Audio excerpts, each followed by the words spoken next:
But first in this half hour, that massive bailout and what it means for your money, your 401k, your college funds, your bank accounts. Hundreds of your emails poured in over the weekend, and you talked to us about it out on the train.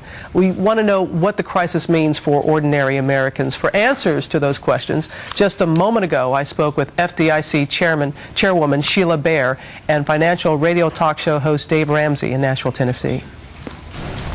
Thank you both for joining us this morning. Ms. Bair, I want to start with you. You have a new ad campaign starting with Susie Orman to try and help people, to educate people, because many are concerned.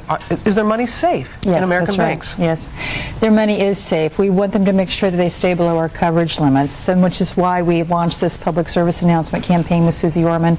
We set up a new website, myfdicinsurance.gov, that very easily lays out what our coverage rules are.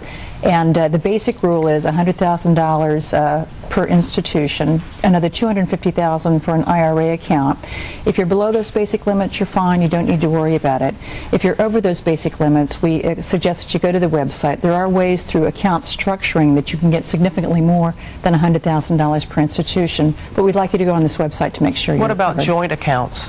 And excellent. If you have a joint account with your spouse, for instance, you get $100,000. You each get $100,000 in coverage. Then you could each get an additional $100,000 with a single account, so it'd be $400,000 total right there. But your quarterly report shows that you don't have the funds that you're mandated to have. Well, we do. I think there's been a lot of focus on our industry-funded reserves. I want to say we are the government. We're backed by the full faith and credit of the United States government. We have long-standing lines with the Treasury Department, which we can borrow from if we need to. We had to do that once in the 1990s. We repaid the money back very quickly at no cost to the taxpayer. I don't anticipate that will happen. We have $45 billion in our industry-funded reserves right now. We're going to be proposed a premium increase in early October to buttress those funds. But we've done a lot of scenario analysis, a lot of stress testing, and we think our industry-funded reserves will be sufficient. You say premium increases that the banks absorb. The banks pay the premium, but, that's you know, right. sometimes when the banks, when their fees go up, our fees go up. Well, I don't think this would be noticeable to the consumer. Okay. The premium assessment right now is 5 to 7 basis points, 5 to 7 cents per $100 of deposit.